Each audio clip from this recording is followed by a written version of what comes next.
Hello, everybody, and welcome back to another episode of The Cup Reviews, brought to you by Cup of Hemlock Theatre. I am your host, man who is co-producer of all things The Cup, Mackenzie, and I'm joined by a wonderful panel of old hats who have graced our screens before. First off, we have Max, who is joining us once again. Last time we saw him, it was in our episode on Indecent, way back last year around the holiday time. So Max, tell us, how are you? What's in your cup? What have you been up to? I'm great, thanks. In my cup tonight is peppermint tea. Nice. Trying to fend off the early fall colds, as it were. Oh, yes. Yeah, and I've my company Dandelion Theatre has been hard at work. We've got some things that we'll be announcing shortly for October, which is very exciting. Assembly Theatre, where I serve as director of production, is taking indoor bookings again finally, so that's also been a very exciting time for us. And it's been a really wonderful start to fall. Sure. Love it. And then returning from her time in the realm of Mary Shelley and Frankenstein and Benedict Cumberbatch is none other than the wonderful Izzy. Hello, Izzy. How are you? Welcome back. What have you been up to since Frankenstein? Anything exciting in the world of Izzy? No, I mean, I have been working. Just working. Yeah, I've started I think last time we talked was like back in the summer, and I have started my Metcalf internship. So 2 places, which I thought was going to be easy, but spoiler alert, it's not. It's just 2 jobs. So that's kind of just what I've been up to. Oh, and like just doing some stuff from like creative things. Like I have 2 plays that I'm working on. That one will be out in February, and hopefully the other one at the end of next year, maybe. Who knows? Love it. And what's in your cup? I have chamomile tea today. I almost did peppermint, but I did chamomile. So yeah. Tea parties today. Ryan, how are you? I'm okay, Mac. How are you? Good to be here. I know. Long time no see with you. I know, right? Excited to talk about Everyman. Yes. Fun play. In my cup, I was gonna have tea, as I so often do. Also, it's the cup. But I decided, fitting with the themes of Everyman, I think I just want something that's like the lifeblood of all people, the elixir of life, something great equalizer. So I went with water, not something, that, is maybe more culturally specific like tea, or has ties with imperialism like tea as much. That's debatable. So. Yes, right, because that's what we all were thinking about with tea was imperialism. Yes. You never know. But, all humans must consume water, so it felt like it fit the theme. Mm-hmm. How about you, Nick? Well, tonight I am also drinking water, but it is a Crystallite water that I have flavored with some orange tangerines and grapefruit. So, yum, yum. There we go. Well, why don't we head into this play, this classical text, has been modernized, as it were, to star the wonderful Chiwetel Ejiofor, who many know from his works from Doctor Strange, 12 Years a Slave. He's a master of the craft. Like Ryan, I don't know. Like what other ones would be well known at this point? Like he first came on my radar in Serenity, which was where he Love Actually as well. Was he? Yeah, he's pretty prolific. I mean, you see him in a ton of things as well. Yeah, he was always in. Wasn't he in Kinky Boots, like the film version of Kinky Boots? Yes, he was. That's correct. Yes, he was. Yes, like what a talented, very like versatile actor, but done so many different like roles. So excited to see him in this, and excited to dive right in. Well, let's dive right in with our very first question of what did we think of Chiwetel Ejiofor's performance of Everyman? Max, I'll let you start this one. I think it's great. I mean, I think it's great. I think he's a fantastic actor. I mean, if in things that are sort of more for, shall we say, contemporary sensibilities and more popular culture aligned, he's fantastic, and he has that sort of charisma and grace to handle wide breadth of roles. And I think, I mean, Everyman is a very challenging play to do for many reasons. And I think, it's a lot to take on to play the character of Everyman. And I think he handles it with the same grace. And there's a real sort of, despite it being a play about a fall from grace sort of, and a fall from dignity, that he does Literally approach a it with fall. a real, yeah, exactly. Yeah. And so he does approach it with a real dignity that I think is well earned, and adds a really important and I think interesting depth to the character. Well said. Izzy, what were your thoughts? I mean, I'm not gonna sit here and be like, oh, critique this performance. It was really, really well done. And I think what stood out to me about the performance was I was hesitant going into like this play. I was like, oh, it's a morality play, so like the character's gonna do a complete like 180 by like the end, and like that's like hard to pull off, I think. But I did believe it. Like it was believable in such a like shortish kind of period of time. I really did believe like that whole journey, and that was what stood out to me, because I was like, oh, they could make it like really cheesy, but they didn't, and it was really good.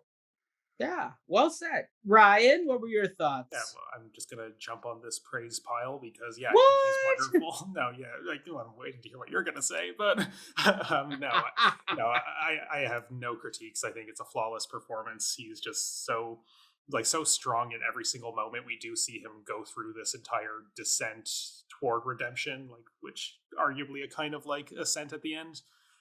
Yeah, and he's just like handles it so masterfully from beginning to end. And something that I just think is so interesting about this performance is that it's the first time I've ever seen Everyman as an actual character, because like by the nature of the genre of this medieval morality play, he isn't supposed to be like a three-dimensional human being. He is supposed to be this stand-in allegorical figure that can be all people, and the less specific he is, the better in that regard for achieving that goal. But I was impressed at the way he characterized this performance, that he made him not necessarily every man, but a man. And he kind of found this individual rhythm that really suited this production very well. And maybe as we talk further, we'll see, doesn't necessarily suit the play, but I thought it was so extraordinary for what this production was trying to do, and he did it excellently. Yes. Well, I will fourth all this and say he was fantastic. He naturally pulled the focus and held it for the audience when a character isn't given that much development in the sense of who this guy is, but yet somehow the production made him well developed, and you could identify him and follow his journey really well. He did a great job, as he said, tracking his character growth and change throughout this piece. I thought that was really well done. I mean, you literally could physically see the amount of work he was putting into his performance through his ample amount of sweat that was literally like just pouring down his face by the end. Like it was like, holy cow, like he is giving literally blood and sweat to this performance in so many ways. So he was wonderful. And I mean, I will say I love the idea of his casting, because as we know from people who study the history of humanity, we all came from Africa. So the fact that Chiwetel Ejiofor is a BIPOC actor, it's nice that it's like harkening for me, harken back to almost that concept of we all came from the same spot, the same place in the world, and have dispersed out from there. But it's nice to kind of go back to that concept of every man started from here. So yeah, I thought that was a neat thought. Jump onto that, like it's anyone can play Everyman. That's kind of the point. That's no, like I think there's a tendency to default to Everyman has to be a white guy because that's what the medieval European audience would have seen him as. But we have just different ideas about the diversity of the human race, and I think. Yeah, so we don't even have to historicize it the way you've done about. No. Yeah, anybody can. We'll get into this question, but like, yes, anybody can play that role, and I mean, I thought it was just a nice extra touch. That it was like, if you wanted to read that deep, you could go that deep. Sure. Once again, I nice good layered performance like that, and Chiwetel Ejiofor certainly gave us that. So, but he wasn't the only one on stage. As we can see behind me, he had a wonderful ensemble who worked with him and gave him some great people to play off of. So, Izzy, what other member of the ensemble stood out to you? I have 3 names down. I think everyone, I don't know, like, I think that they all played really well with each other. But I don't even think this counts as ensemble either. But I think Death is actually like the Dermot Crowley, I believe. I can't read my own writing. But yeah, Death was like just one of my favorite characters and like really interestingly played, and I really, really enjoyed it. I enjoyed that performance. I also enjoyed the performance of the mother, which was Sharon D. Clark, and Knowledge, which was Penny Layden. I just think that I think we'll talk about this more, but like bringing like an individualism to these characters that are normally and typically like just very much like stand-ins for like themes. It was really interesting because you got invested in it, and there, especially like the mother, and the way that her, I don't know, his emotional journey, like Everyman's emotional journey was like very tied to the mother, especially kind of like near the climax. I really loved, and just powerful vocals in that piece where she was singing as well. Yeah. Well said. I mean, yeah, Ryan, go ahead. Because I also had a triple pick, but it was more of a kind of cohesive trio here. Is the family, the sister, mother, and father. Sister played by Michelle Butterfly, mother by Sharon D. Clark, as you said, Izzy, and the father by Philip Martin Brown. I thought the 3 of them together, especially in that one scene where he goes to visit his family, hope they'll follow him on his journey. It just added so much texture to the story, just by the same logic that I was impressed at how Ejiofor made Everyman a character.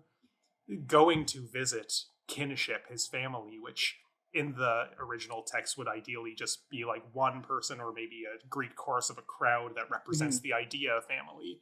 I was just so impressed at the way these 3 actors imbue these characters with their own life, this inner world, this texture that really, once again, it goes into this idea of individualizing the everyman, but giving them like a backstory. And I know a lot of that comes to the writing too, which we'll talk about more later, but I did love the way these 3 actors handled these roles. Like the father's Alzheimer's was like very like potent, and like I know I have some experience with that with members of my family and maybe struck a chord there, but the sister's like like brute determination, or she had like a grit to her. It was like very like interesting. And then of course, Izzy, the praise you've told on the mother's performance, I'd have to echo that too, because it was wonderful, and I just loved this family unit. It was definitely the standout scene for me when he returned to them.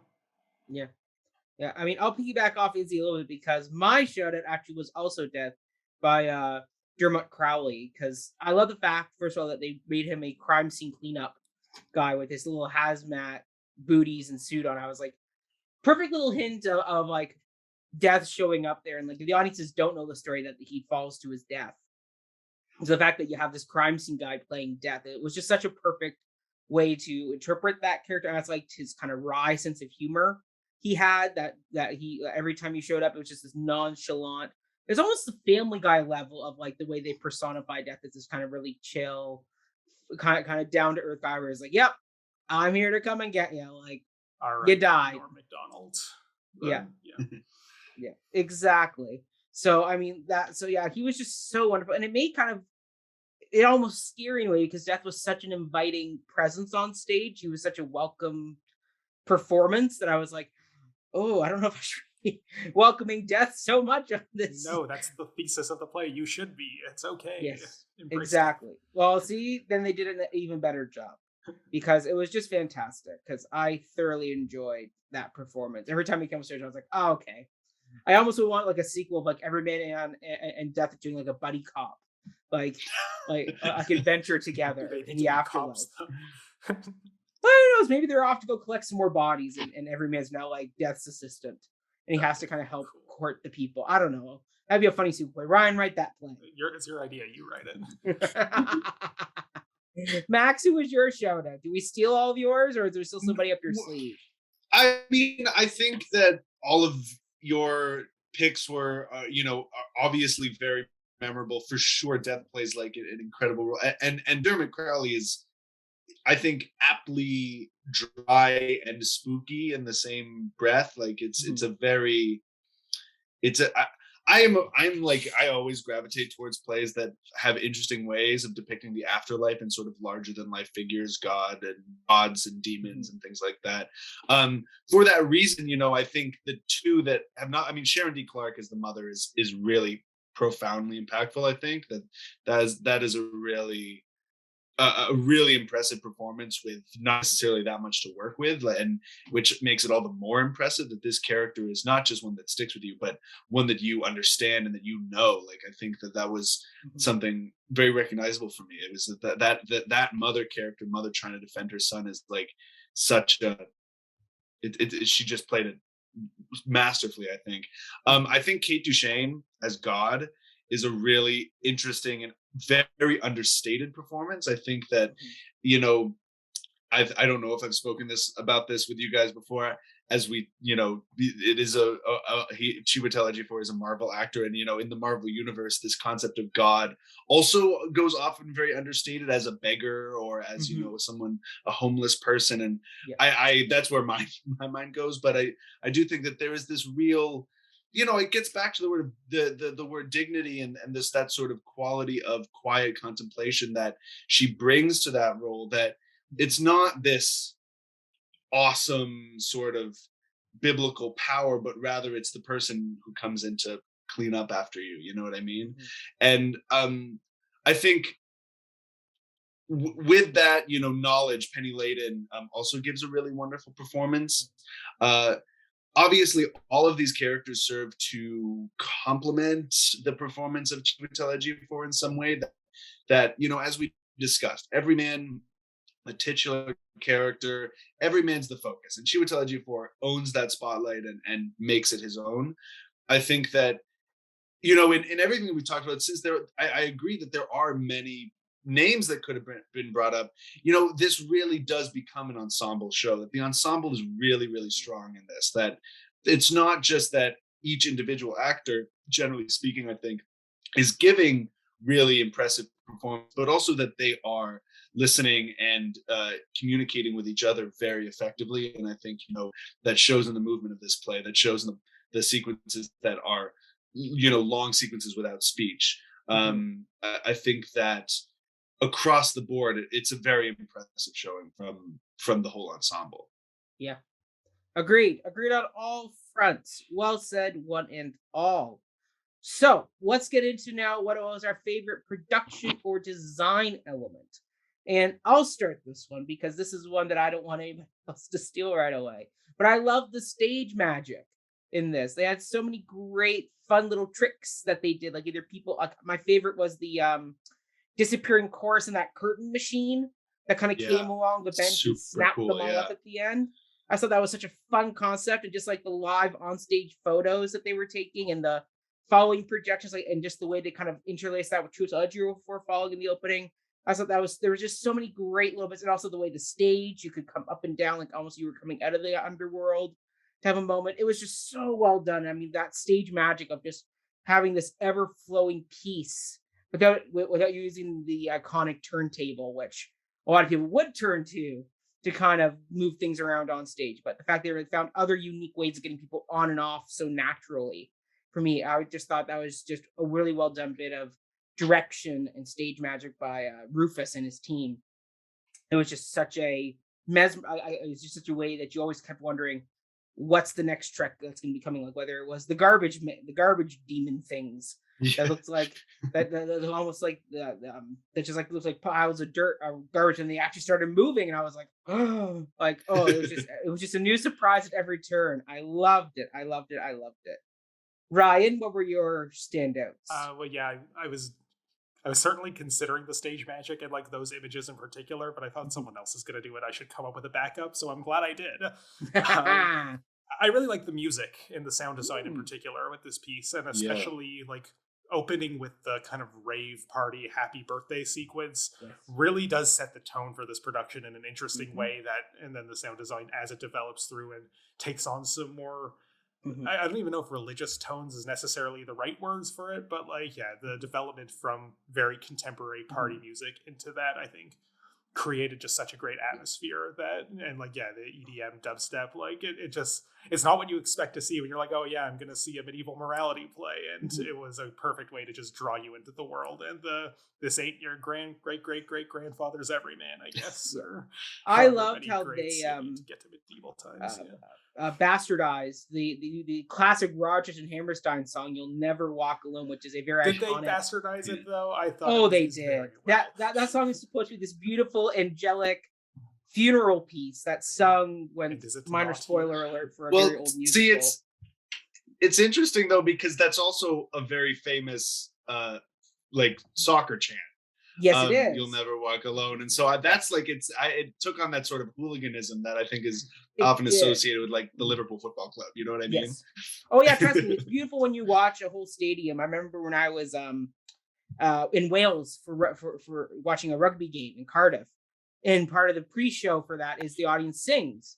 And they sang, this was one of the songs they sang, because it's a big, well-known piece of music. And it does represent death. It is the song that is sung to, as Billy Bigelow walks to Heaven's Gates at the end. It's sung to him as he's dying at the end of Act 1. Like, it's a very iconic death choral piece of music. And yet here it is, it's been hooliganized in this wonderful party way, and almost a bit of a mockery of death itself. The fact that they use it at the party with that happy effing birthday, yeah, and the fact that it has become like this like sports associated hooligan chant, like, but it does come from this very like funeral evocative death, like that's kind of what at least this adaptation of Everyman is doing. It's taking the somberness and trying to reconnect us with the fear of that, while kind of keeping it grounded in the human realm in a way that certainly a medieval audience probably wouldn't have thought to do with it. So there is if you really want to see a beautiful version of that song, the BBC Proms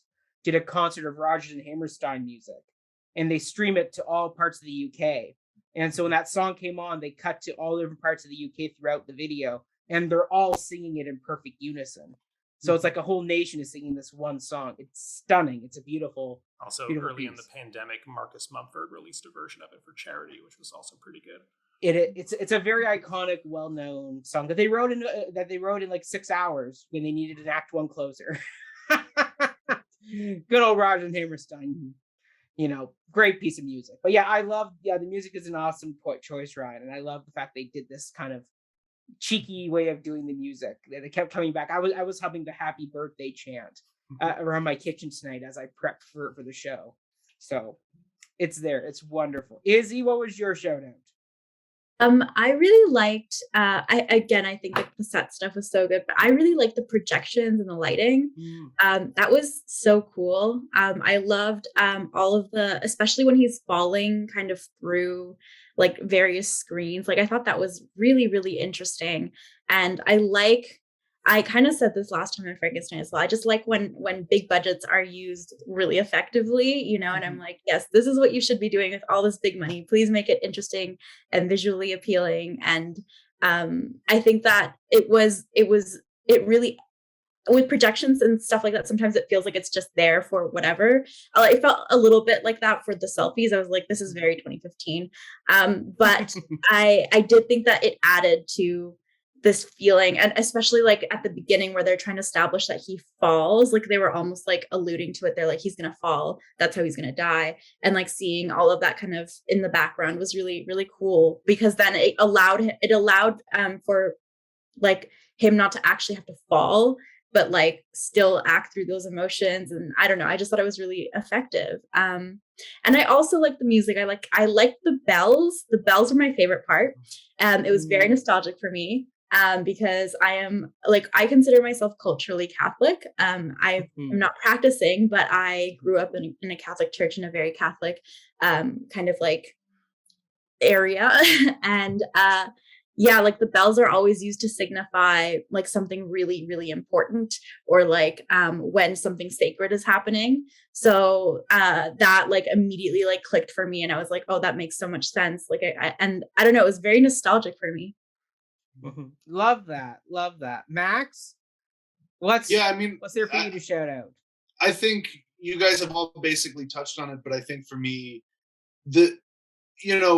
this is a very challenging play to direct, and I think that the direction of it is really intelligent for the most part. I think that visually it's a stunning piece of work. Like, I think that, you know, between the projection, the lighting, and the blocking, it's pretty I mean, like, the blocking is really impressive in a lot of contexts. I mean, one moment that was particularly striking to me is, you know, you get your sort of pietà at the end, which is actually, you know, you get your very intense technological visuals, you get your projections, you get that sort of those lightning bolts and those big ensemble movement pieces, which I will also say, you know, to shout out to Javier de Frutos, who's the choreographer and the movement director, because there was really crisp and clear, I think, the movement throughout this piece. And then, you know, when he gets to his confrontation with knowledge, and at the end of it, they're sort of, you know, sympathizing with each other, and you get that pietà of her holding him, sort of drawing on the classical illusions of the play, and, you know, the fact that, oh, you know, how closely are Everyman and Jesus Christ linked, you know. And I think that it was very smart direction. It's sort of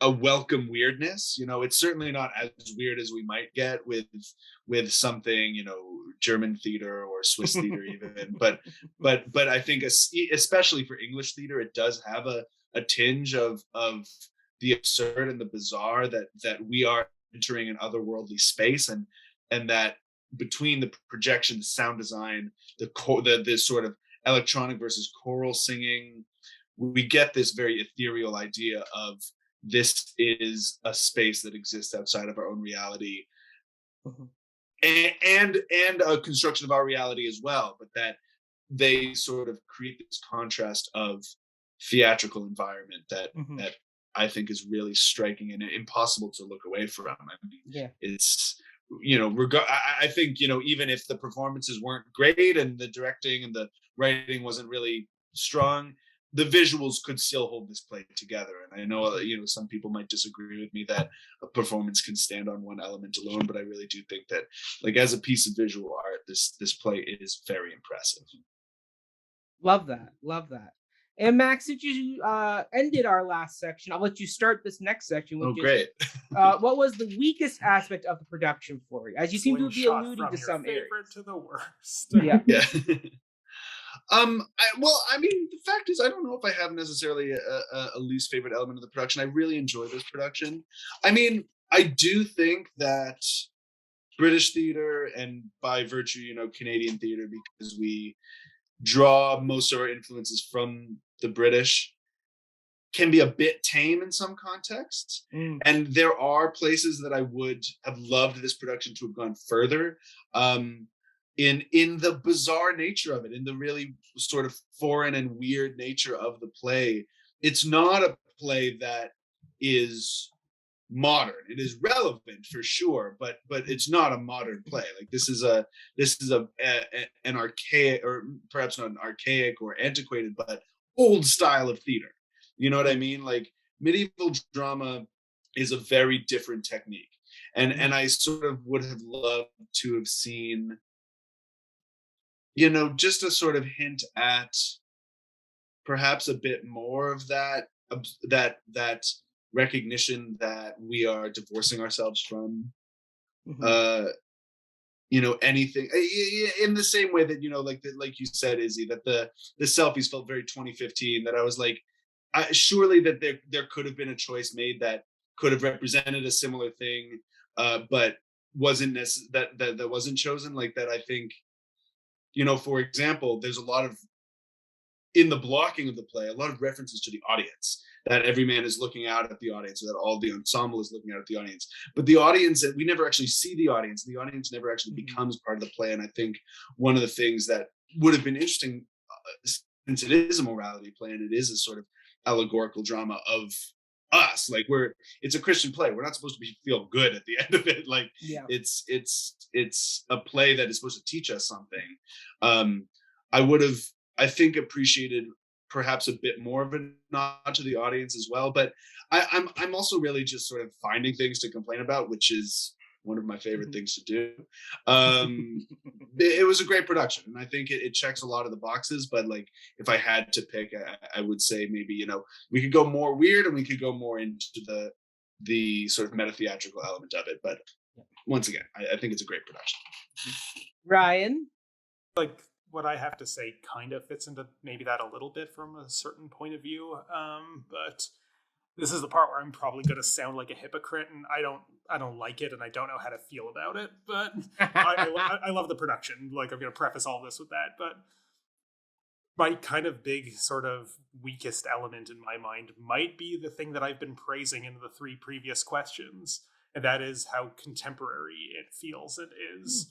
And I think this is why I say it relates to what Max was just talking about, is because I feel a big disconnect between what Carol Ann Duffy has tried to do in her modernization adaptation here and what the play Everyman is. And we might have room to talk more about this in a subsequent question. So I don't want to get too much into it here.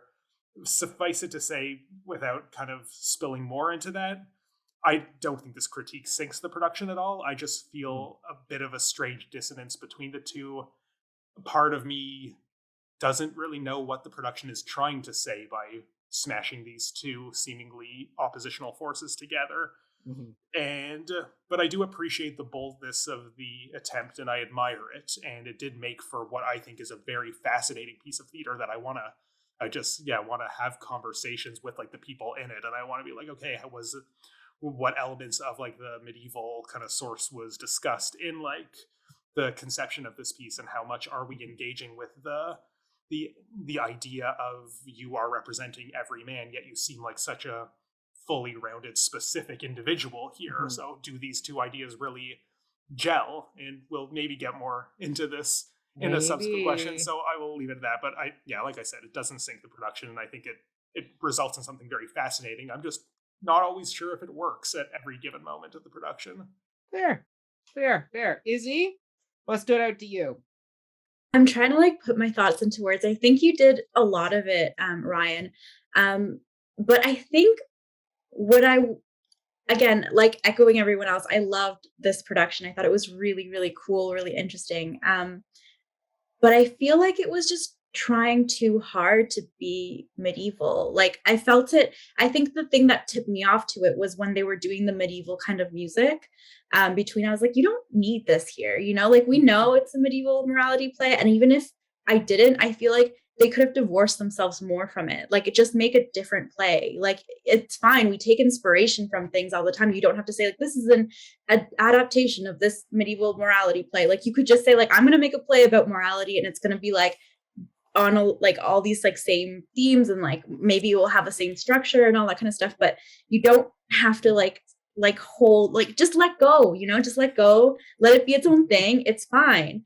But yeah, I think every time that they try to like call it back to that medieval influence, or like in some instances, I thought it was nice. Like I liked the little quotes and stuff, like kind of put in there. It kind of felt like poetry, throughout. So I could like spot little bits of like lines and text and stuff that makes sense and complement it. But there were parts where I was like, just make another play. It's fine. You can do that. We give you permission. Just step away. Well, and I'm glad you're bringing this up, Izzy, because this is something that I was planning on talking about in the subsequent question. But like, yeah, let's get into it now a little bit.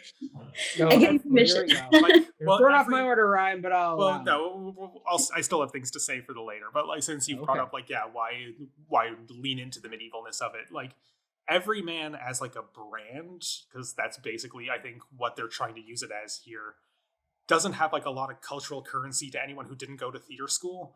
Like that's 100%.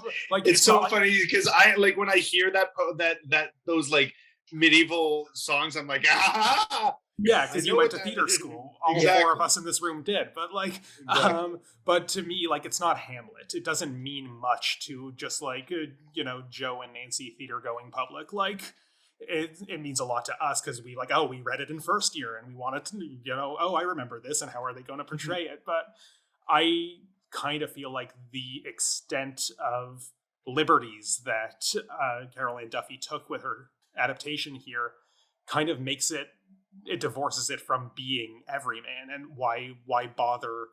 You could say it's inspired by Everyman, or it's a contemporary take on Everyman. That's how you do it. But I don't think there's enough of, like, thematically, structurally, the point of Everyman isn't present in what we're given here. And, I'm all for adaptation. I'm not, like, dinging it for lack of fidelity to the source. I just don't know why bother announcing the source when it might have worked better as an appropriation of Everyman rather than an adaptation of Everyman, to use the terminology, like, in the two terms given to us by Julie Sanders in her book, Adaptation and Appropriation. Right. Okay.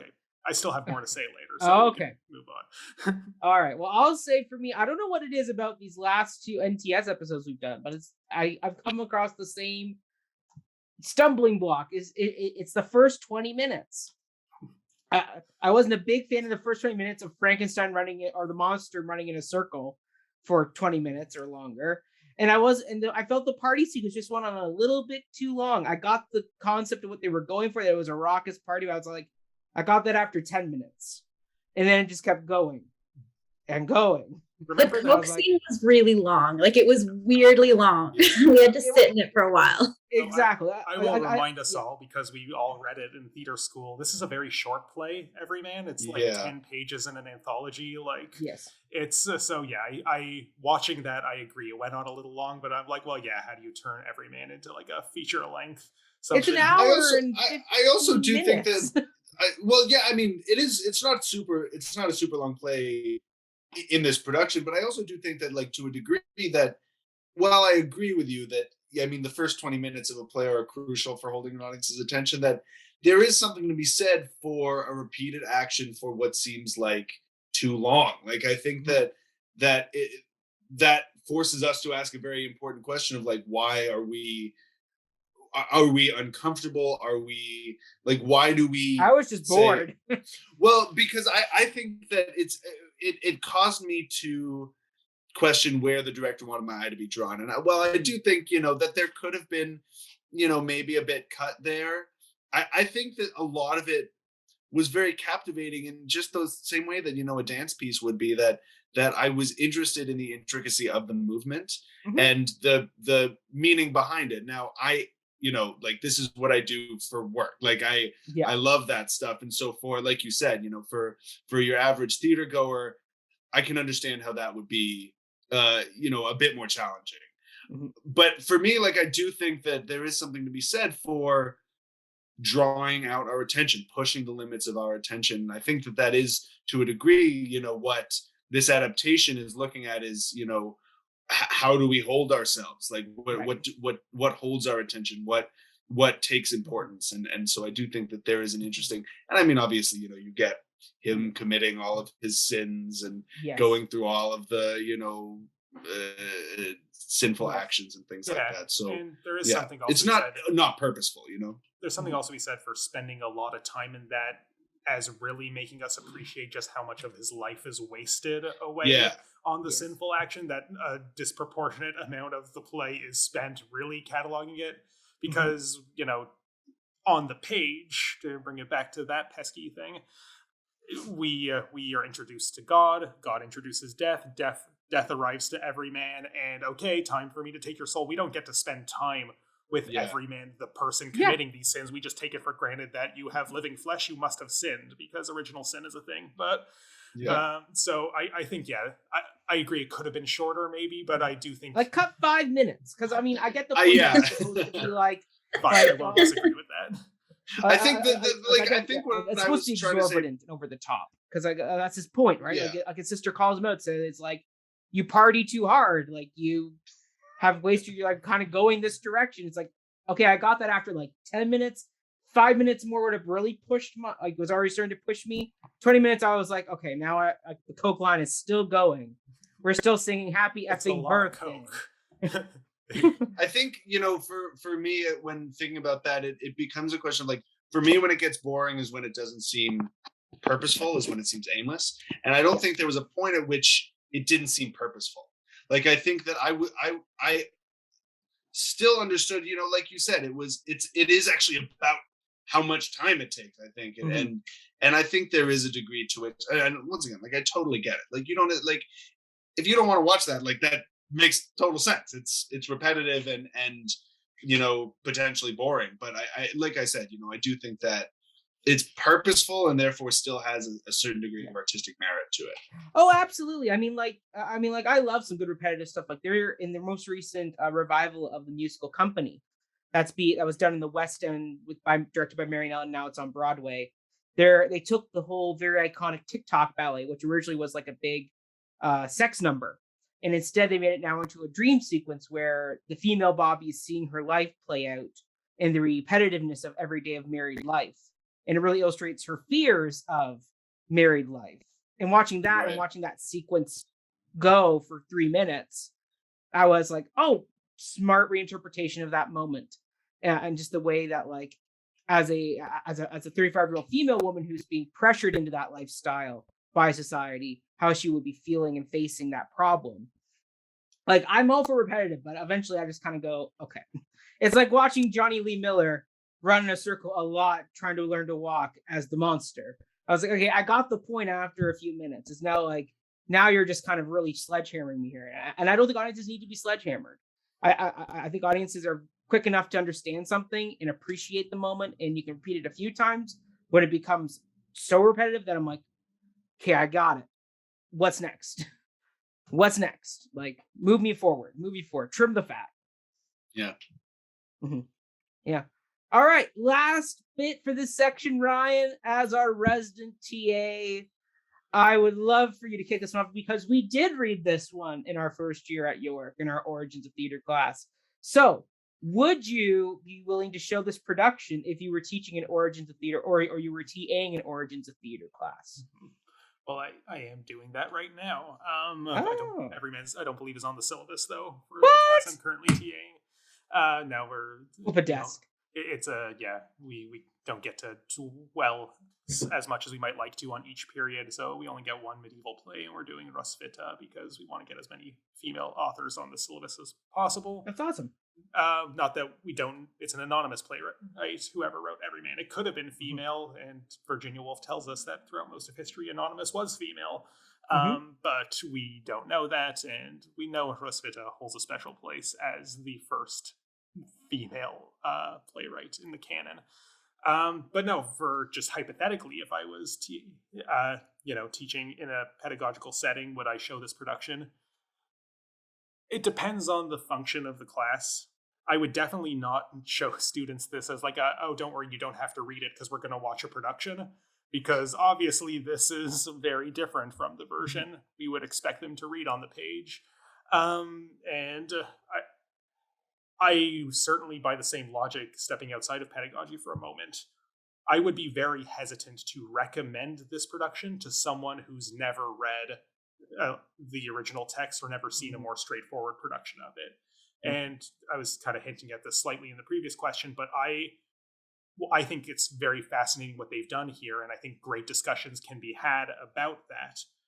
But I do think that kind of veers us away from the historical context of understanding Everyman as Everyman, and more understanding what does Everyman mean in this moment of time in this 2015 British theater. But really just trying to make this story contemporary is where I think this production really generates interesting discussion, more so than here's an example of this play on stage. And it is an adaptation and by a contemporary playwright, so it's obviously going to have to take those liberties. But yeah, I think it would be very fascinating in like a contemporary directing class. And and if we want to really look to old pieces done in interesting, innovative ways and ask the questions about whether or not it works, or why this text, and the classic dramaturgy question of why this play now. So yeah, I think I could definitely. I would recommend students check it out after we've already read it, but I feel like it would just distract from the historical education if we'd be like, okay, you've read Everyman, now watch this, and this is how we're spending our class today in that particular setting. But yeah, by that same logic, though, I will just recommend this play to anyone who is familiar with the piece, because I want more people to talk about it with, because I think it is very fascinating, and it's lovely talking to all of you about it right now. But yeah, it is just a very fascinating piece, very striking directing, excellent acting, and on those terms, I think, yeah, worth the recommendation for sure. Yeah. Wonderful. Max, you mentioned before we started that you were actually talking about this piece with some high schoolers, if I'm not mistaken. Yeah, so I'm actually with my high school students. We are studying liturgical drama and mystery plays right now, and it's interesting because I think talking about it in the university context, when we're talking about Everyman specifically, especially in the original text, I do agree with Ryan. It's not a great. I think Ryan, you said it really well when you said, like, if you want to see a production of Everyman, it's not necessarily the production I would recommend. Mhm. But when I'm talking about it, with high school students who are first being introduced to a lot of big ideas about theater, I think, one of the things I want to showcase is, here's sort of where the context of the play is situated historically. Here's what it can become. Here's the opportunity that it holds. And so I think in that context, to show especially young students a piece with a significant degree of, as you guys all said, theater magic, really striking performances, and an interesting adaptation, it becomes a very interesting teaching tool, because then we can say, okay, what lines can we draw from this production back to the traditions that we know of medieval drama and guilds and mansions and all of these things that are connected to the more historical context. Yes. I mean, obviously, I would definitely recommend this production. I would recommend this production to anyone who wants to see, the really impressive and sort of wild things that theater can accomplish.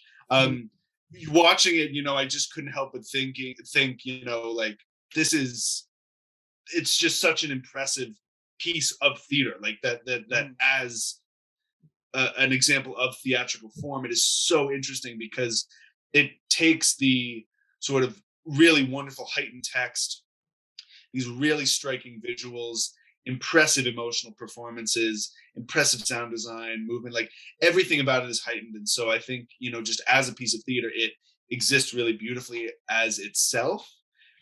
As Ryan was saying, the historical context, if that's really important to you, as certainly class it tends to be. Yeah, exactly. Like in reference to theater pedagogy and sort of theater history, there are definitely conversations to be had on the effectiveness of this production. But I think just as a theater lover and for someone being introduced to the world of what theater can offer in terms of spectacle and imagination, that it's a wonderful piece. I think I would definitely recommend it, and I will be showing it in my class, because I think that especially for young students, 14, 15-year-old students, there's something very captivating about this kind of performance, because I think we often reserve these kind of spectacular performances for cinema and for film, and there is something really deeply, not necessarily cinematic about it, but spectacular about it. Certainly, that is something that is hard to accomplish in the theater without a lot of money. Yeah, absolutely. Izzy, what are your thoughts? Will you be writing home and recommending this to friends and family?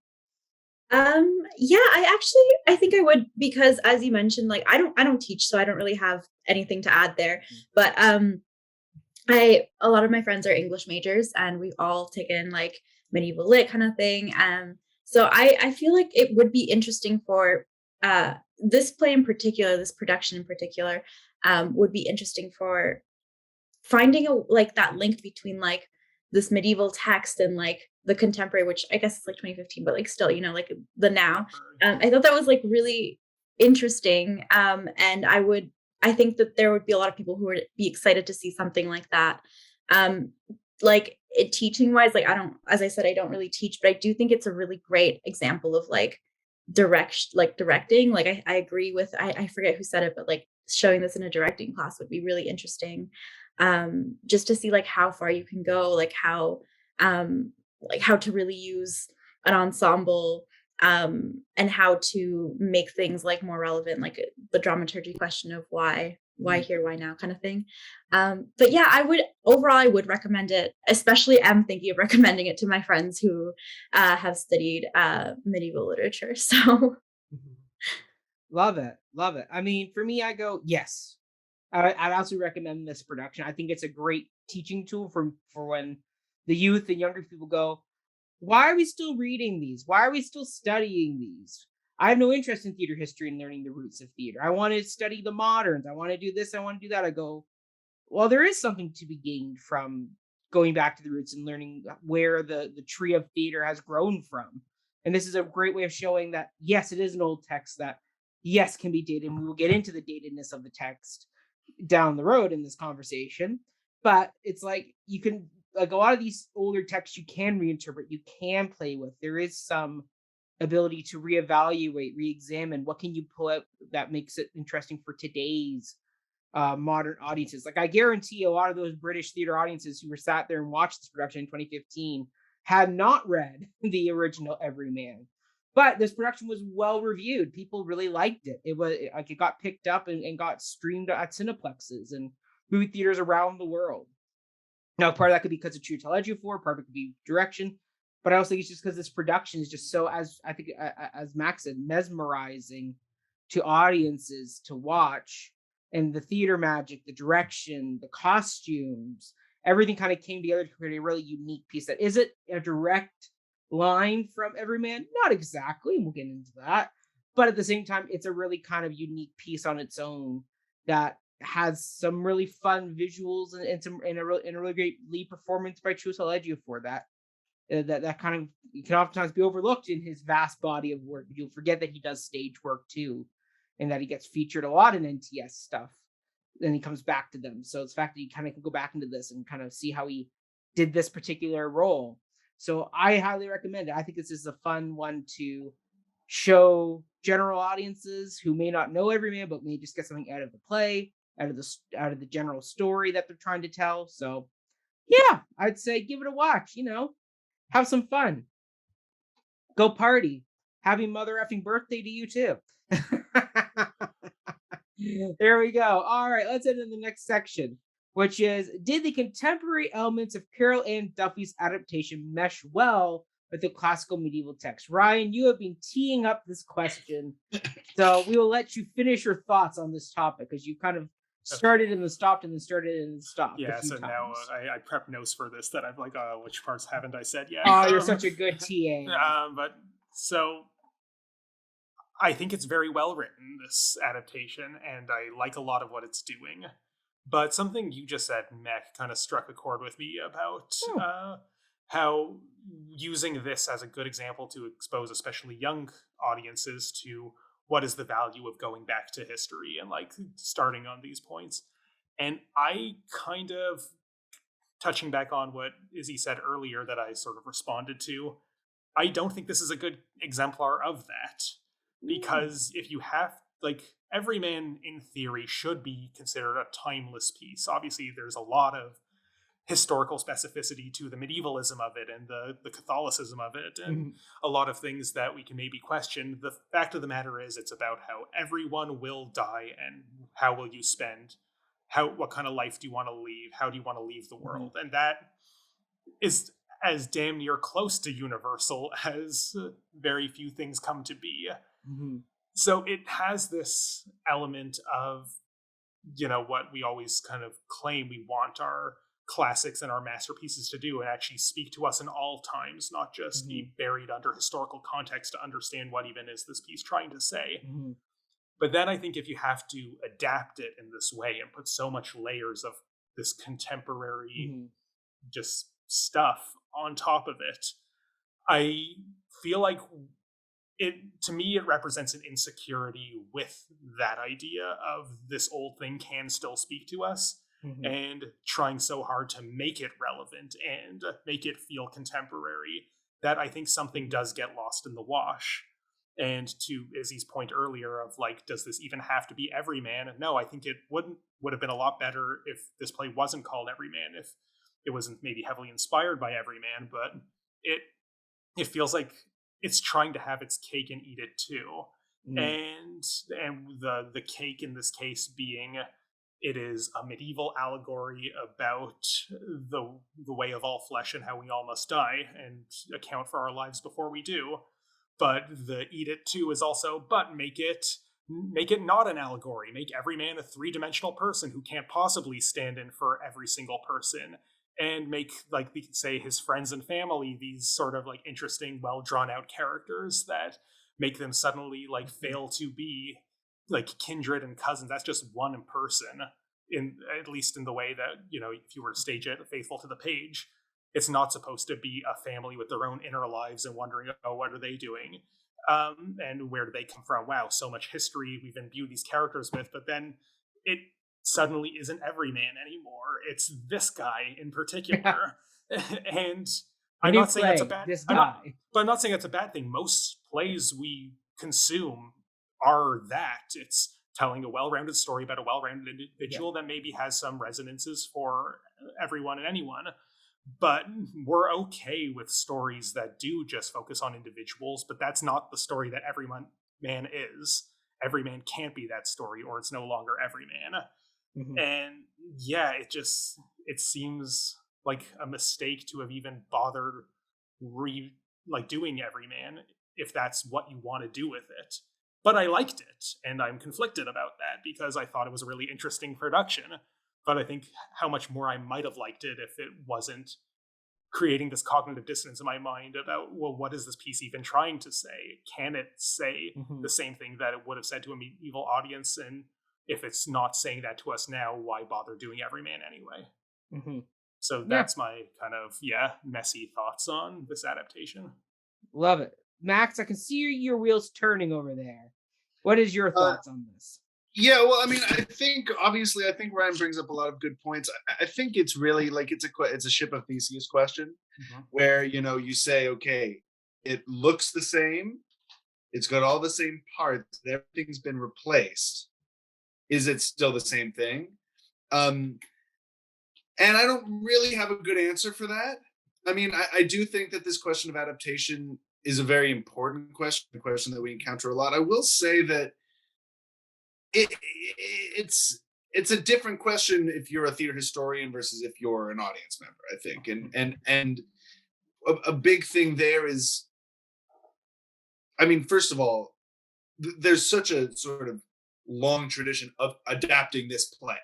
Like, this play has been adapted for literally like centuries upon centuries.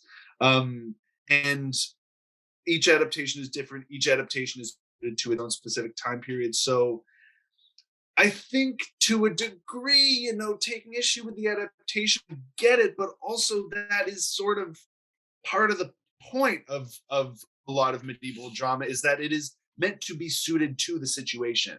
And so to a degree, yeah, I think this was suited to the situation well. I think that the writing is really good. The text is heightened in a really nice way. The poetry is sort of there and very present, in that it feels like it could be classical in a sense. But yeah, I mean, I also just think it's about, like, where your priorities are. If you want to see the plain text of Everyman, this is not your production. But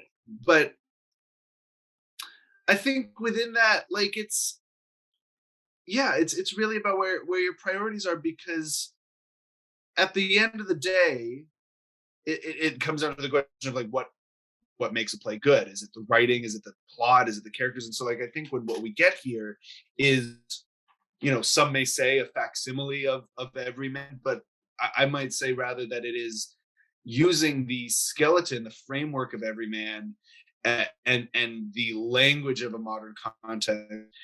Because I would also say that, you know, they talk in the beginning a little bit about how he's going to stand in for every man, that I need to do every man, and they sort of make a point of that. And I think that you're right. In a modern context, we have no problem going Chiwetel Ejiofor. Like, I'm going to root for Chiwetel Ejiofor, you know what I mean? But I think that in terms of the medieval tradition that this play is coming from, in terms of the fact that, you know, it really is one of the most notable medieval, like liturgical or dramas or mystery plays to survive. Like you don't see anyone doing adaptations of the Second Shepherd's Pageant. You know what I mean? Like, What? Oh, I will. I would know, love to I see know. that one Yeah. done. That was I'm always sorry, my like, favorite. You don't see Chiwetel Ejiofor playing Mac. You know what I mean? Like I would love to see him like, play Mac, but you're right. I mean, it would be an interesting show, but I think that like there is a degree to which it's obviously recognizable. It's obviously got something spoken or unspoken that is relatable and audiences are able to connect to. And I think when it comes down to it, that's really what matters. I agree with you that, you know, like I think the pedantics of calling it something rather than something else is important to a degree, but when it comes down to it, it's got the spirit, it's got the moral of Everyman. And so I think when we are discussing morality plays and certainly adaptation of morality plays, that should be the core of the argument. Yeah, does that make sense? It does. Yeah. I'm chewing on it because I like the ship of Theseus analogy that you brought up here, because I do think we are very much teetering on the edge where half of the wood of the ship has been changed, but that structure is still the same. Yeah. And we are like, I don't know at what point it does tip into that point where it is no longer the same ship. But I do think, it's, and like, I'm not even just like necessarily harping on the title of it. They should have called it something else, although that is usually the surefire way that we know we're dealing with an adaptation versus an appropriation. But like I think of like most Wooster Group productions don't take the title of the original play that they're inspired by, but it's still very clear that that is the source of inspiration. But nobody says, oh, I saw Three Sisters because I saw the Wooster Groups brace up. You know, you're walking into something very different. And I think there is maybe a dissonance in treating this like an original version of Everyman. And something I do on many panels, I've maybe been a little peeved by things to me that don't know what they're trying to say thematically or maybe contradict their own themes. And two big episodes that I really had this problem on were Oklahoma and All My Sons, which both plays I enjoy, but like ones that, oh my God, if you actually look at what are these plays trying to say, they kind of trip on themselves at the finish line, in my opinion.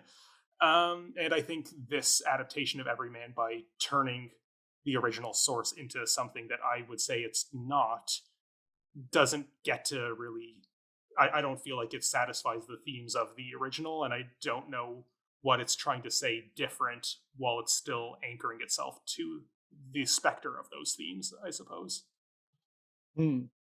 Izzy, what are your thoughts on all this? I think for me, hold on, I have to gather my thoughts.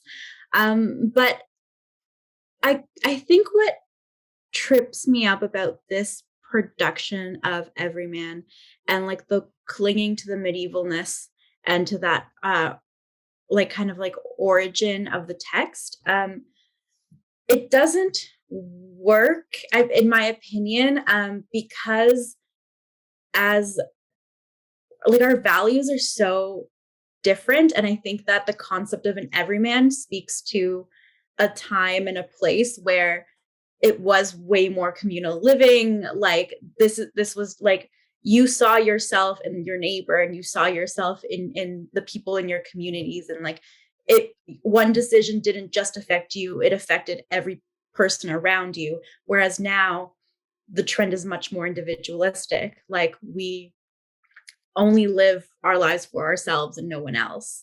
And I think that in the wanting to make this text speak to a modern audience, what they did is take those roles that were originally meant to literally encompass every person and say, no, that we need to make them an individual, someone with like their own story and like their own objectives and past and future and all this stuff. And like, that's great. That is a way to adapt it to make it speak to this audience. But in doing that, it completely contradicts a lot of what the original text was written to, say or do, or like, it's like an integral piece of the theme. Like that's why it works. Everyman works because it is every single person.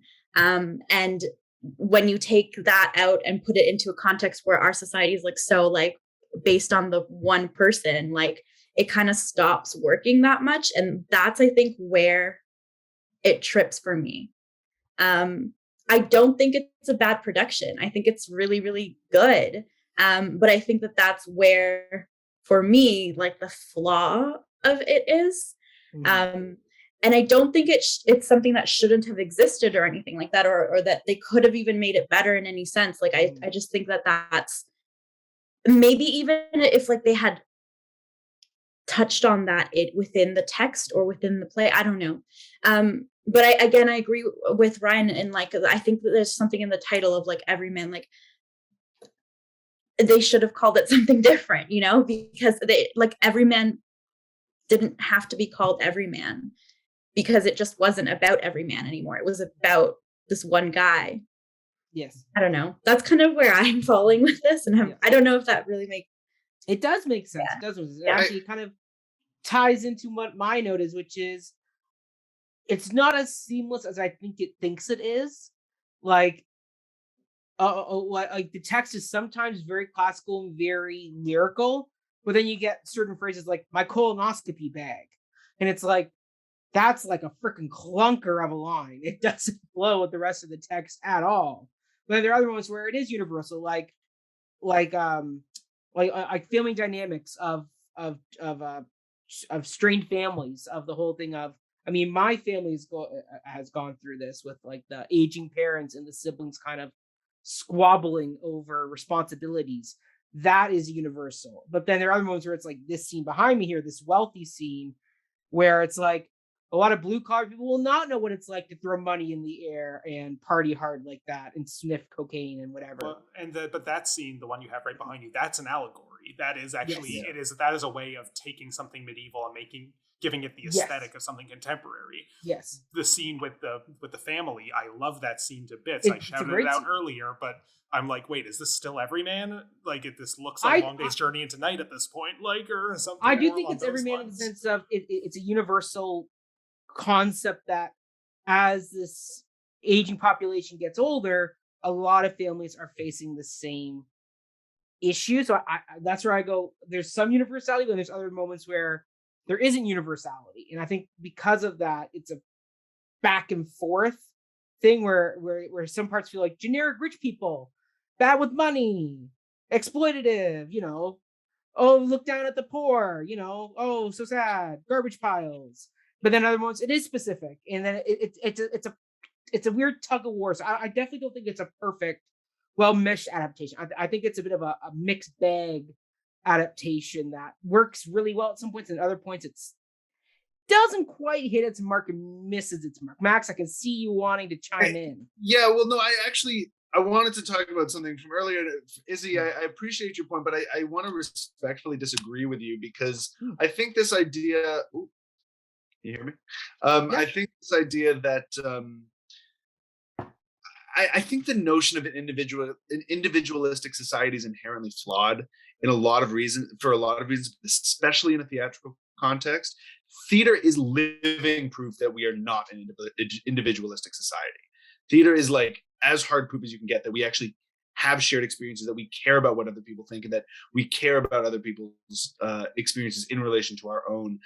I think that, yes, there is this sort of, not necessarily selfish, but I'll say self-centered with not necessarily the context on it, but this where we center ourselves in our worlds, and that's a very modern, I think, thought process. Like, I think that there is something, you're totally right, that in a lot of the ways that we think about ourselves, it's about what am I doing that is affecting other people, and what is it that other people are doing that is affecting me. It's we center ourselves in that discussion.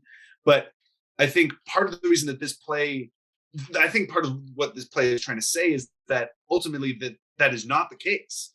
Ultimately, there are these people, these sort of parts of our lives that are inherently and irreversibly affected by our decisions, whether we like it or not. And that, you know, I think that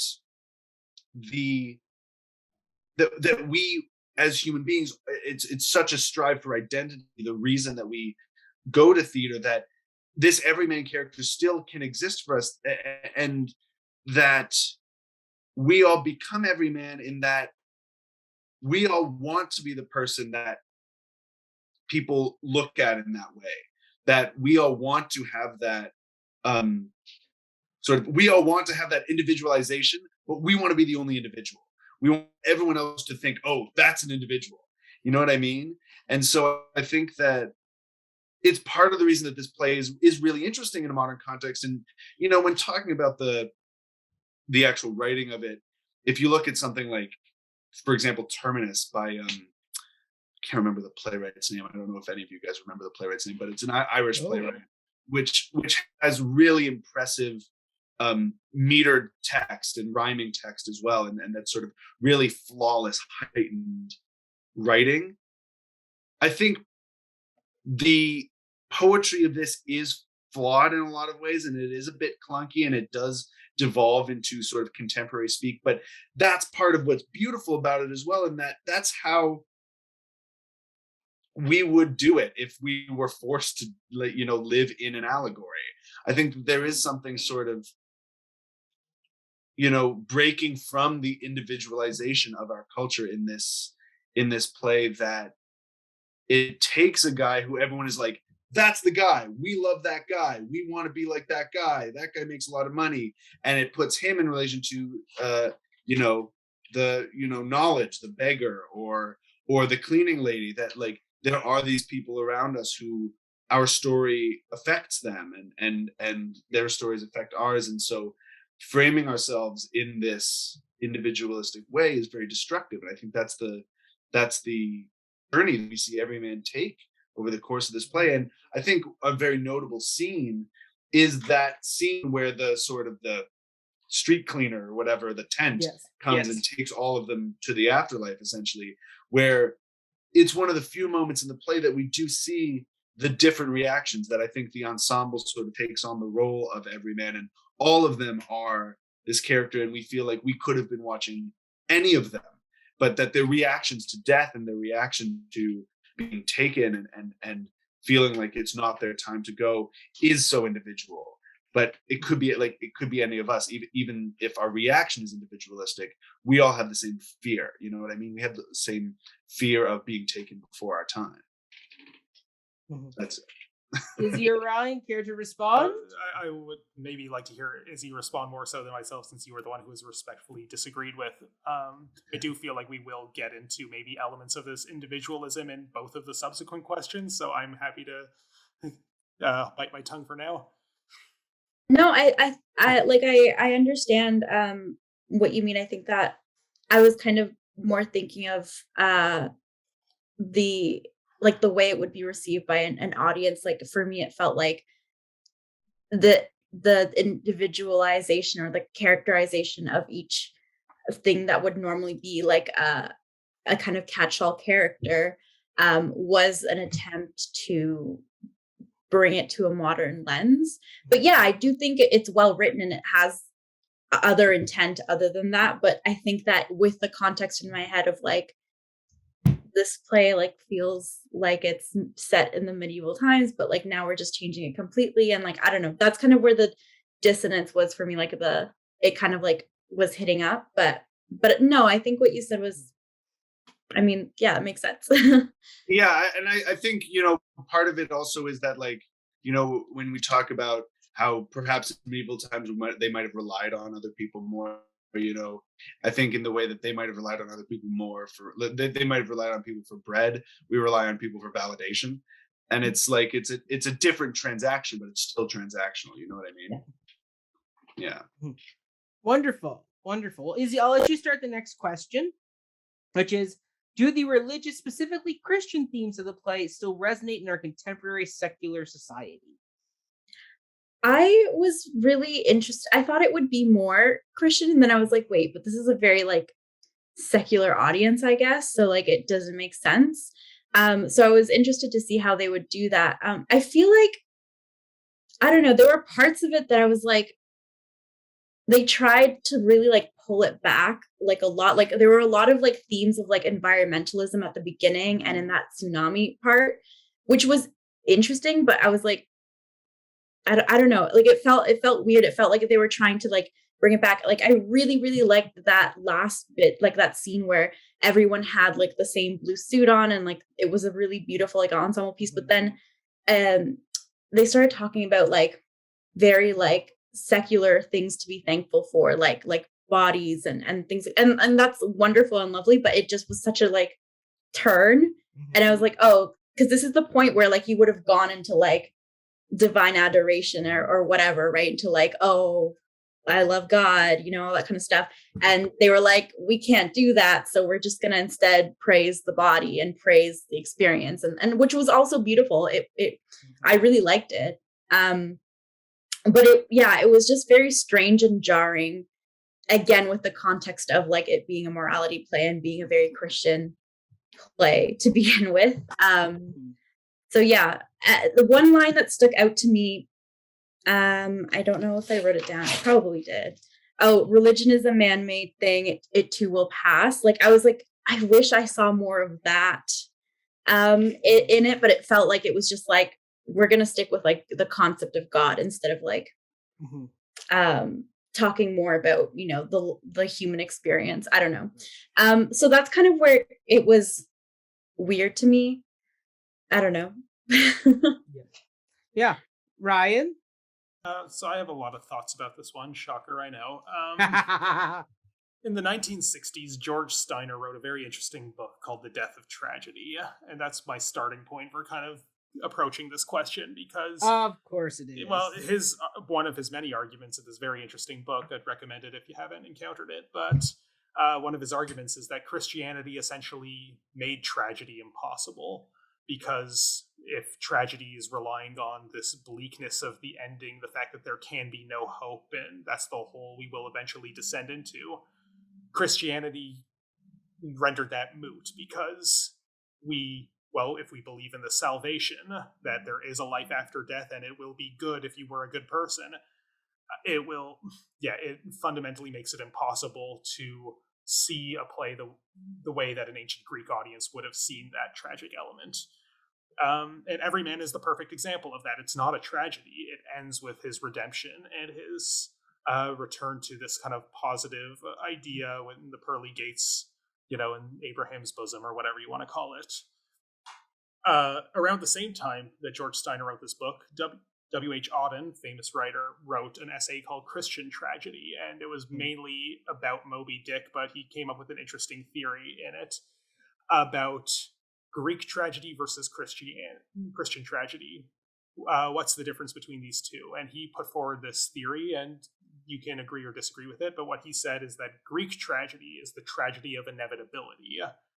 That, you know, things must go this way. Oedipus could not escape his fate. He must kill his father and marry his mother. There's no other way it could have gone differently. Christian tragedy is the tragedy of possibility. What makes it tragic is that it could have gone differently, but doesn't. Ahab could have decided any time, you know what, I'm going to turn this boat around and not kill this whale, but gosh darn it, I just got to do it. And we, the reader, know that, no, Ahab, you got to turn the boat around, and you could have done differently. This isn't inevitable. And, you know, there's a lot of other interesting stuff in this essay. He talks about how Moby Dick is a perfect template for a tragedy, because we have our hero Ahab and Ishmael represents the chorus, and cool essay, cool book that I mentioned earlier. Like, check it all out, all you folks. But I think at the crux of both of these ideas that I bring up is why we maybe in our secular age, we're moving away even from that Christian ideal. And I don't want to say we're maybe returned to something of the Greek idea of inevitability, but we no longer find, at least like broad strokes speaking of secular society, no longer find that salvation as the, you know, positive outcome that we see Everyman coming to. And we don't necessarily see this. We do see that there's something inevitable about Everyman's fate, because it is inevitable that we will all die.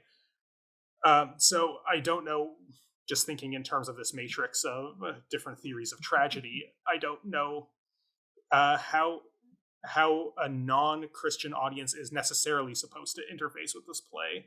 But I do also think that there's something about Christianity that might be easy to secularize. And I think the reason for that is that so much of what we refer to as secular society is built upon Christian foundations.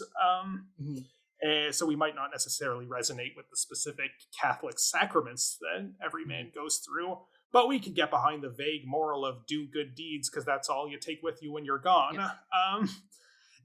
And I think, yeah, there's something to be said about our ability to, because we're just so inundated with Christian culture, even if it's been sanded around the edges, we do see most of our morality, as people like to tell us, comes from like Judeo-Christian ethics, although it doesn't really, but if we're told it enough times, then you're likely to believe it, and kind of it takes some of those values with you, even if you remove the afterlife from the equation.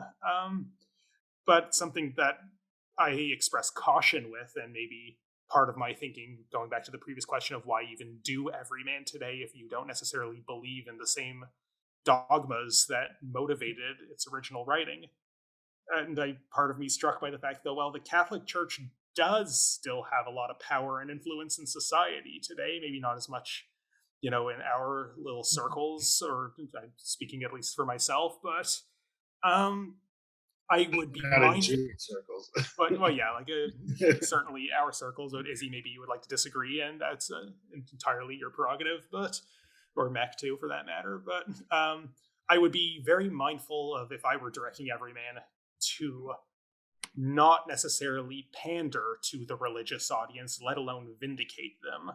Mm-hmm. And an example that comes to my mind, obviously it's a very different type of religious story, is Mel Gibson's The Passion of the Christ, which is it's this very strange text for those who've had the misfortune of seeing it, but it is essentially a feature-length adaptation of one line from the Gospels, that Jesus was flogged, and that is what we're dealing with here. But so many people look at this text and think that it is speaking to them religiously and having this kind of impact on this moment in the culture and redeeming secular society through interfacing with religion through a text of this kind. And I worry that, I'm not saying this production did it, but just speaking vaguely about the text, I worry that fetishizing Everyman, and specifically the very Christian journey he goes on, could certainly vindicate that audience, and that's not what I'd like to see on our stages today. Sorry, that's a lot of roundabout thoughts, but anyone, if anything there jumped out, anyone, feel free to respond. Yeah, I mean, I'll happily tag in here, because I think what's neat about this production is that it didn't lean too heavily on Catholicism and Christianity specifically. Like, it more stuck to the moral of the concept of death and live a good life, that type of overall concept, as you said, Ryan. Like, they kind of took your thought process there of, don't go too much into religion, but go into the thematicness of what this story is about. And I think that's the way to go about this text. Because I think you're right. As our generation has proven in recent surveys that we are the least religious generation that's out there right now. We are furthest away from being like identifying as one particular secular religion. That I think that's the way you kind of have to do this play, is what's thematically, like, what's the storytelling. And I think the way they kind of hinted at some of the Christian messaging in there, but didn't quite go as direct as if you read the original text. I think that's the way you do it, because I don't think our generation would particularly like a very overtly religious piece like that. Like, I think our generation is very much like, we're seeing that with the burning of the churches right now in response to the residential schools here in Canada.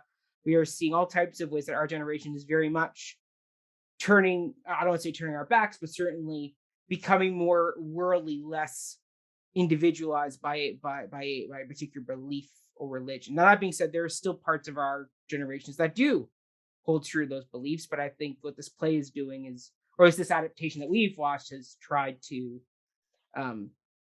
find the better balance of this and focus more on the story of live a good life and move forward, basically. That's me. That's as simple as I can make my rambling notes. I wish I made mine that simple. Yeah, I don't know. Max, what are your thoughts on this? I think, although we do not live in an explicitly religious society, the echoes of religion are all around us all the time. And so it certainly yeah, it's certainly not foreign to us. Yes. I would also say that, despite the fact we might not live in a religious society, we certainly live in a spiritual society in a lot of contexts. And I think that this adaptation of the play does a very good job of handling the spiritual in a way that is not explicitly religious, despite the fact that Everyman obviously comes from a religious tradition. And those with knowledge of the play would be aware of that. But I think that just sort of taking the play at face value, it is spiritual, but not explicitly religious.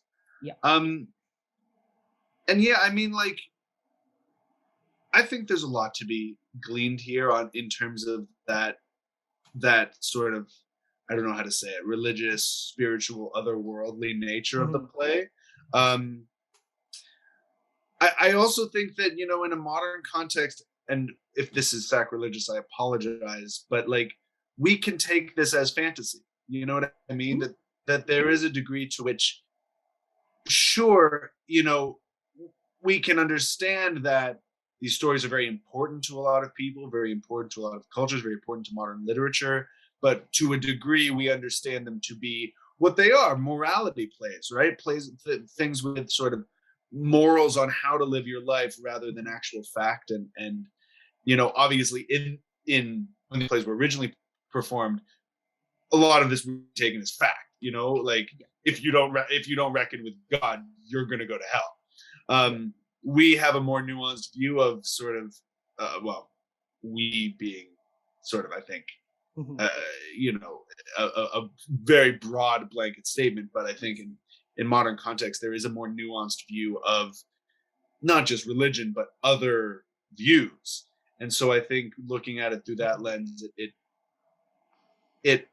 we can go, okay, it might not be real, it might not be, factual, but it still has a core that is meaningful and important, and has something to offer to our life. So I do think that, I mean, like, in my own writing, in my own work, I always go back to not just the Torah and the Bible, but like the Ramayana and the Bhagavad Gita. Like, these religious texts are fundamental to how we talk about literature, what we know about literature. I mean, all drama comes from religious ritual to a certain degree. Ryan, you might disagree with me on that a little bit, but I think, to overgeneralize, like, we can trace origins of drama back to a ritualistic society, whether it be, the Dithyram contests of Greek theater, or, Sanskrit drama, like I said, and sort of the recounting of these tales from religious books like the Ramayana. That's where mystery plays start off as well. And so I think that it's hard to divorce it from that, but it's not impossible to still glean something out of it in a secular society. Yeah. Something I might want to add to just throw it on the pile of this discussion, if you will. Add away, Ryan. I think the fact that this play is so Christian at its roots challenges the potential to which Everyman can even be Everyman, because to the medieval, British, or at least medieval European society, where everybody is Christian just like you, there would be no question about, yes, we will all go through this journey, that this is a shared experience that every man, all of us, will go through. But we know, just out of religious diversity, that's just not the case, that it is true that we will all die, but every religion has very different views of what death means and what this crossing of threshold is. Is it a negative or a positive experience? And I think I actually have this interesting quote here that I pull. It's from, this is the 3rd edition of the Norton Anthology of Drama, the most recent edition. And Ryan hits quotes. I just thought this was interesting. It's from the introduction to Everyman in this anthology. And it says, for scholars have determined that one of Everyman's core narrative elements, the testing of friends in an hour of need, is Buddhist rather than Western in origin. And I think that's an interesting take, but I also think if we think about what death means to Buddhism, it is in a sort of religious or philosophical context in which reincarnation, I don't know, I'm maybe not as informed on Buddhism to maybe make the statement I want to make here, but I do think, it's a nice gesture that they're trying to say here about the universality in different religious contexts that we can draw in here, but so many different religions are going to approach concepts like this so in so many different ways that I think we have to default to this individualization of every man if we want it to still work in a Christian way, because our culture no longer is monolithic enough to think of every man as believing the same things about death and coming to the same conclusions based on the religious experience that our character, Ev, in this case, goes through. Mm-hmm. Mm-hmm. Yeah. Yeah, I mean, like, we could have a whole religious debate on this thing, but I don't think that's the time or the place for that one. We'll leave it there. Let us know your thoughts in the comments. But let's get into the last question of the night, which is some past productions have renamed this play and its titular character to Everyone, Every Woman, etc. How might it affect the story to change the character's name and or gender? What are your thoughts on the production? What are your thoughts on a production? How did I write this? What are your thoughts on a production today staying true to the original title and casting, as we saw in this one? I will let Ryan, you start this one. Sure, why not? So right off the bat, I say it's interesting knowing that we have encountered other productions that rename it to Everyone, very gender neutral, or even Every Woman, much more gender specific.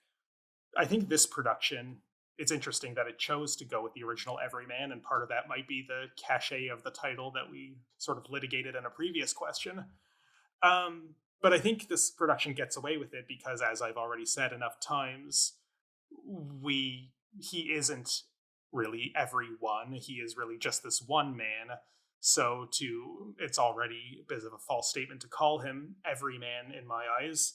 But he certainly is a man. I don't see this as someone who represents the diversity of humankind, let alone gender, but even like in every which way that sentence or sentiment might apply. I think if we want to spit some Simone de Beauvoir facts here, there's something interesting about productions that have renamed this play to Every Woman with the female protagonist, because, well, as Simone de Beauvoir tells us in The Second Sex, all women can be included under the banner of every man, because in the medieval context that would have referred to mankind, which we would now call humankind. But men can't really be included under the banner of a play called Every Woman. That would be specifically about the female segment of the population if the play were to be. And that's just, it's unfortunate that is the case with just the way our language and our culture has developed under very patriarchal lines. But I think it would create very different connotations to refer to a play like this as Every Woman with its female protagonist. For this reason, I am very much in support of the gender neutral Everyone. For not just the reasons I've already stated, but also because gender is no longer a binary. And I think to go from every man to every woman kind of just plays into that factor of just this binarism of gender. And where do non-binary folks fit into this everyman? Do they not also go through some kind of journey of this kind? Do they not also die at the end of their lives? And I think something that it makes me think about is I've seen more recent productions of As You Like It that take the famous line, all the world's a stage and all the men and women merely players, and change it to all the people in it merely players. And I think there is value to gender neutralizing the canon, not to revise history and say that there was always these gender neutral sensibilities throughout various moments of the past, but to realize that we aren't living in that type of binary culture anymore, and that if we want to treat this play the way the medieval audience would have and say that this is about everyone, we should call it Everyone, because mankind is kind of just shitty as a term to use to refer to every man or everyone. Izzy, what are your thoughts? Yeah. Pretty much the same. I think the only really thing that I had written down about this was that I'm pretty sure like every man referred to like mankind and would have encompassed, everyone. But yeah, it's a weird language to use with its connotations to, as Ryan said, like a gender binary. So I feel like, yeah, everyone would have, like, I think that's a good way to go about it. I also think that if you want to tell a very specific story, you could. I mean, you could adapt this play however many ways you want to adapt it. It's like a really old text. It's really, it spoke to the people that it was supposed to speak to, and we can try to adapt it so it can continue to speak to people, because if you do believe that it has some kind of like truth and value to it, which I do. So yeah, like, I don't have much more to add here. Like, obviously, like, it would change the context if you renamed it, if you changed like the gender pronoun, or if you changed the person, what would it say? And I think that's more of like a directing question and a dramaturgy question of like, do you want to do this play? If so, why? What are you going to do to it? Change it to it that's going to make it interesting and speak to an audience now. So yeah. Max, thoughts? I know I get one F-bomb during the show, and I can honestly say that I could not give a flying fuck what this play is called.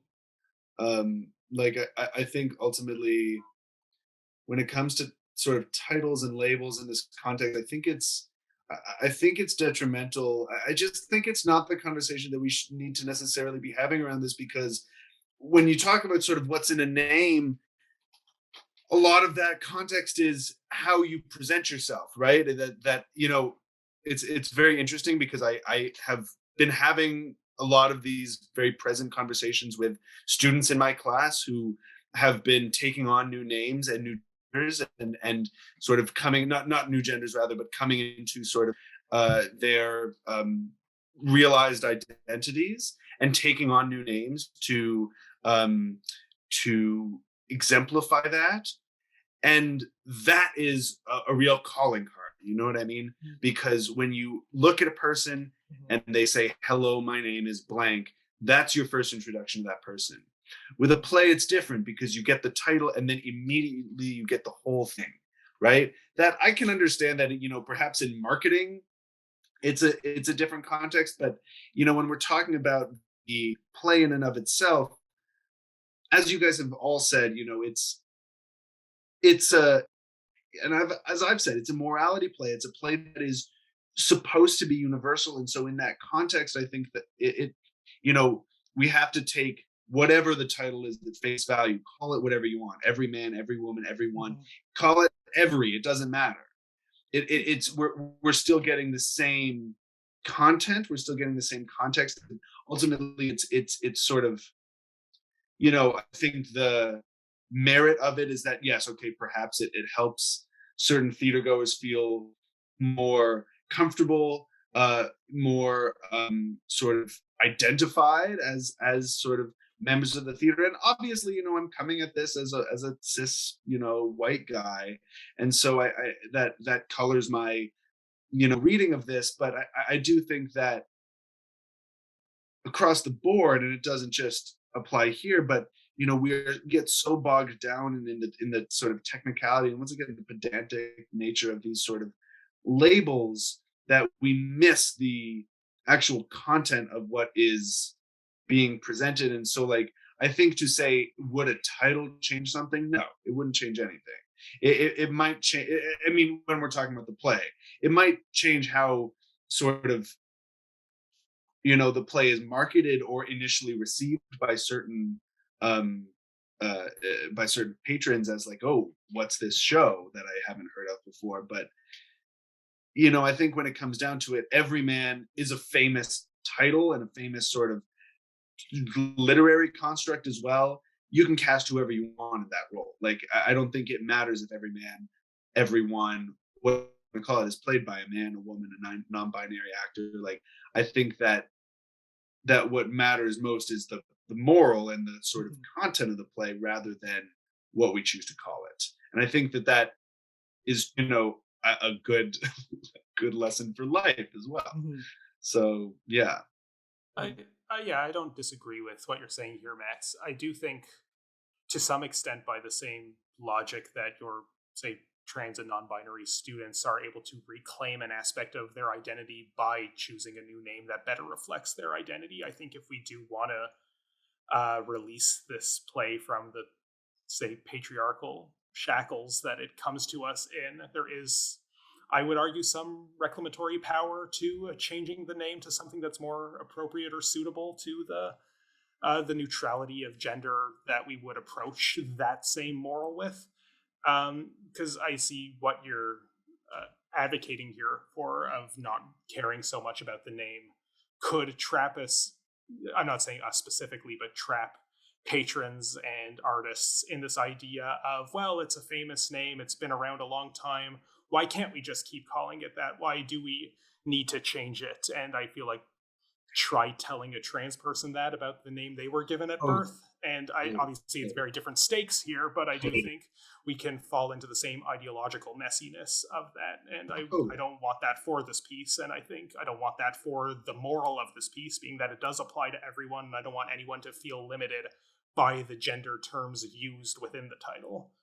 Yeah. Or the casting, for that matter. I agree with that. And you're absolutely right. I mean, I think absolutely ideologically, it's a different conversation. But I think it also, when we talk about the individual versus the piece, the artistic piece, when we talk about the individual, rebranding is a whole sort of process that, is a psychological process, a physical process. It's a strenuous process in the context. I think when it comes to theater has existed for so long and in so many forms and shapes and contexts that we can use the already established terminology and criteria that exist and change the meaning of it to suit our purposes, because we know that just changing the meaning of a term is not going to alter the identity of the form. You know what I mean? So that it's in that case, it is less personal. I totally understand. And that being said, I agree with you that I think it's huge merit to masculinizing the canon. I think that there totally is merit to that. And if that's sort of the criteria that we're going by, that, okay, we're going to strive to make our Western canon and canon at large more gender neutral, more welcoming to or more general and more, I think that is a noble and worthy cause in and of itself. I still don't think it necessarily alters the play. Like, I think that changing titles is 100% something that we can go and do and might have a lot of value and worth. But when we're talking about like content, I don't think, it's like, if you look at 12 Angry Men versus 12 Angry Women or 12 Angry People, like, I'm still going to see people argue in a room. You know what I mean? Like, it's still but there is something to be said about wanting half of those jurors to be female. And if you do call the play 12 Angry Men, you're less likely to cast female performers in that role because, well, it's in the title, it's the 12 men. Yeah, and once again, like, I think I would say that is more the result of artistic decisions rather than just a title. You know what I mean? Like, I think, as a director, I could go, yeah, sure, I'm going to cast 6 women and 6 men and 12 Angry Men still, and it would still be the same play. But I mean, yeah, obviously the casting makes a difference, but like the conflict play, the root sort of moral of the play is still going to be the same. It's still going to be a question of trust and morality and sort of long held beliefs. In Everyman, it's still going to be a story of a fall and redemption, right? Like, we're still gonna have that core. I think that if it's a conversation of, okay, like I said, okay, we're gonna sort of pare back on these sort of gender heavy terminology, that's one conversation. But I don't think you can necessarily, I don't think the conversation necessarily has to get about specific plays. Like, if we're going to do it, we should just do it. You know what I mean? And I would agree with you to an extent that we don't want changing the title to just be a cosmetic change that has no substantive impact on the actual substance of the piece. But I think if you are going to change the substance of the piece, sometimes a change of that cosmetic element is appropriate in kind. Totally. Mm-hmm. Mm-hmm. Yeah, I mean, go for it. Well, I mean, for me, I went, this piece is so versatile and so malleable that I wrote, you could cast Chiwetel Ejiofor, you could cast Whoopi Goldberg, you could cast Elliot Page, you could cast Denzel Washington, you could cast Tom Hanks in this role, and it's still the same story. Changing the lead character and who plays the lead character doesn't overly affect the way the story goes and how you read the story, because it's still about a person experiencing death, and that's kind of the crux of that piece. The title, I go, once again, it's up to the creative team what they feel is necessary. I mean, if they want to stick true to the title for the sake of marketing, sure, and they cast Whoopi Goldberg anyway and still call it Everyman, just put a director's note there saying Everyman in like medieval literature meant mankind, just because I'm sure some audiences will go, what do you mean? But I think Everyone is also a fine title. I think it's more when you get into other pieces like Max is saying, the 12 Angry Men, and you start changing that title around from 12 Angry Men to 12 Angry Rooms to 12 Angry Jurors. That's when you start having to think about, okay, what am I saying with the casting? What am I wanting to do? What is that story saying? That's where I think you do have to be. I think, once again, we can't treat every piece the same way. And I think blanketing going, we can do it to every piece. That's where I go, we got to think, do our dramaturgical due diligence, look at the piece and think about, what are you saying when you make that change? What impact does it have? And especially nowadays when we are making these changes to be more inclusive, we do have to make those conscientious thoughts of, what does the change mean? And we can't just blanket it for the sake of blanketing it. We have to think, particularly with these older texts, we do have to have that thought in our head of what are we saying. But I think with Everyman, or Everyone, whatever you want to call this piece, I think it is a universal, malleable piece that is a little bit more flexible in what you do with it versus, say, something else. Yeah. I mean, overall, this is, as I said, it's a very malleable piece. Ergo, you can kind of bend it, call it what you want, and the message is still the same. That doesn't change compared to, say, something like Oedipus. You change Oedipus's gender to something else. Well, now you're changing. Now you're going to a bit more of a bigger question of, what are you trying to say with this? Because I mean, there's the whole Oedipus complex that came from that play. Like, there's a whole bit more things you got to think about. But with this one, I think it's so neutral enough. As Ryan said, it came from a 10-page play. Like, it's so, I don't want to say bland, but so flat. It's an allegory. It's allegory. Yeah, there are two exactly. It's allegory. There's not much there that's going to force creative choices like that. It's so blank. It's that white canvas of, we have this story, we can paint it however we want to paint it. But yeah, I mean, once again, I think this piece is great because it all boils down to what is behind Max's head there. We are all just the same skeleton, no matter what. We all face death at the same time in our lives. We all will have to face our makers, whatever they may be, whatever you think they may be in the end.